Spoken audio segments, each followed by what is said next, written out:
What up, though, man? Once again, it's James Regato of God Level Genius. Man, this weekend was very dope for me. On my green screen in the background, there's a rapper by the name of Devin The Dude. I had the pleasure of witnessing him perform for the first time in Jackson, Mississippi. I watched him at Martin's. Uh, I missed him last year, and I was looking forward to watching the performance, but some things came up, so I wasn't able to attend. But I had it on my list this year. You know, when I saw the card, I'm like, yeah, I'm gonna go tap in, see what it's hitting on. So let's get into it, man. Yeah, it's been a while since I been around a lot of weed at one time, and I stopped smoking weed eons ago. But man, I was high as hell by the end of that night.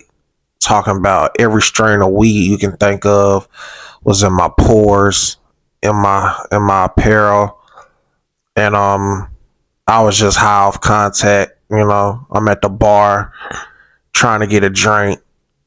Dude next to me blows the weed in my face. You know, inadvertently, he just having a good time. He ain't mean nothing by it. You know what I'm saying? Like your glasses, homie. I'm like, yo, fam. Without even, I'm in the middle of talking. I done just got all of it in my face. You know what I'm saying? Talking and it went through my mouth. Pause. Ridiculous. You know what I'm saying? But one thing about these type of environments is rappers that talk about, you know, weed and stuff like that or being fly. You ain't got to worry about none of that rah rah, because a lot of people that they attract, you know, they just real laid back, chill people. You know what I'm saying? Of course, you had your Goonies, possibly, but you know, wasn't nobody on no bad energy during the concert, which was dope. But um, yeah, it was just too much though, man. It was an excessive amount of weed and marijuana. Then you had your old heads in there smoking the cigars. Um, Devin the Dude though, man, is a funny guy. Uh, I didn't even realize how much up in age he was. You know what I'm saying? He was born in 1970, so he like 54. Uh, it was projected the show would end at like 1 o'clock at night since it started at 10 because they had an opening at. But I thought he would have like an hour set, but his set was only no more than 35 minutes. It might have. A lot of people were saying it was 30 minutes, but it might have been 35. And I was kind of disappointed because I expected him to, you know, perform longer, seeing that the crowd was, you know, extremely engaged and receptive to him and excited.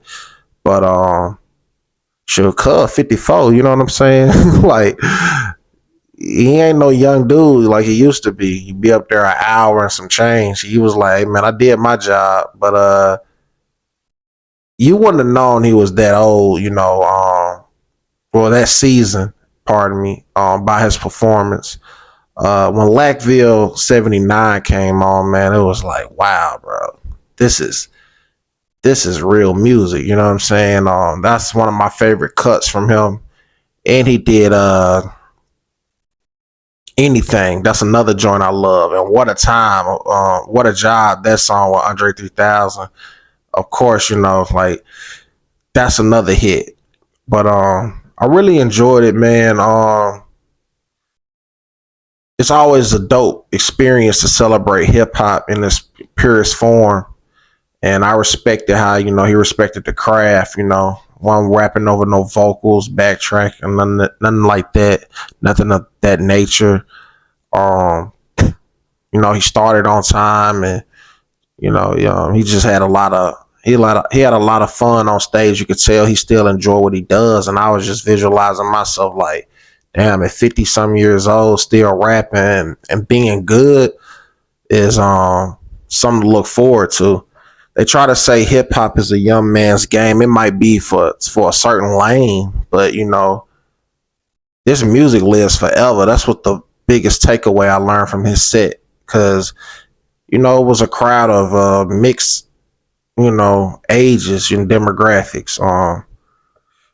Predominantly it was black people in there, but it was white people, and I think might have saw like an Asian as well, and you know, couple people my age, you know what I'm saying, and in between. So it was just a collective of a bunch of people that love this hip hop thing, man. So uh, I enjoyed it, and uh, for the price I paid, I feel like it was worthy of that night.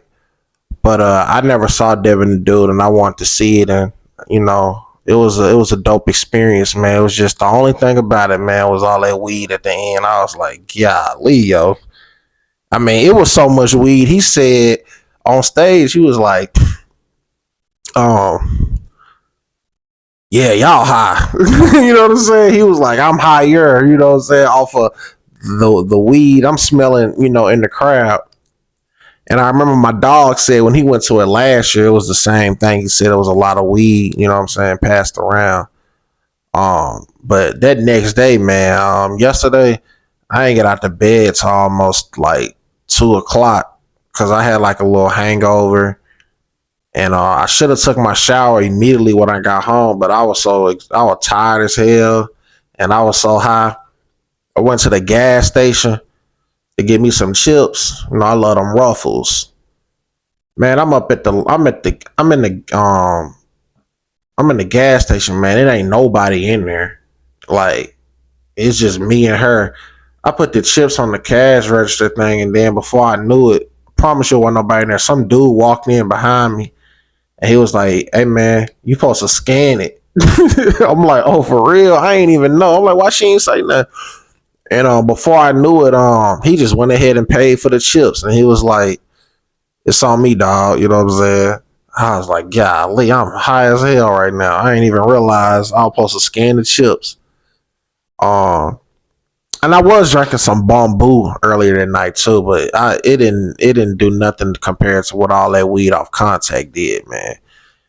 So I was like, you gotta really be prepared for them type shows, man, or weed smoker. Cause it had got to the point, man, I was getting dehydrated. I went to the bar trying to get some water. They're talking about $7. I'm like, man, I'm not gonna give y'all no $7 for no water. You know what I'm saying? Ann Jackson in a water crisis. This water probably gonna poison me. So I just got the water and walked off. You know what I'm saying? I'm like, I'm not paying for this water. But it had got to a point, man. I'm like, man, I ain't gonna be able to survive up in here without drinking on something because it was too much smoke. You know what I'm saying? Getting into my lungs, and you talking to people and people trying to talk to you, and you can't hear nothing because it's so loud. So I said I couldn't imagine being in no Wiz Khalifa or no Snoop Dogg or no Currency concert. It just ain't no telling, man. But if you ever been to a Devin the Dude concert, well, if you haven't and you want to go, man, yeah, he worth the price of admission. You know what I'm saying? Like, Devin a cool dude, man. That's really the biggest takeaway. Like, bro, just a super cool individual, man, who making a living off rhyming and smoking weed. If you made this far to the video, man, I want to say thank you for watching. Please subscribe to the God Level Jeans YouTube channel. I'm almost near my goal of 1K, man. So if you haven't subscribed, please do me the service of subscribing to the God Level Jeans YouTube channel and hit that notification bell. I am James Vergato, and as always, be God Level. The genius is in you. God Level Genius.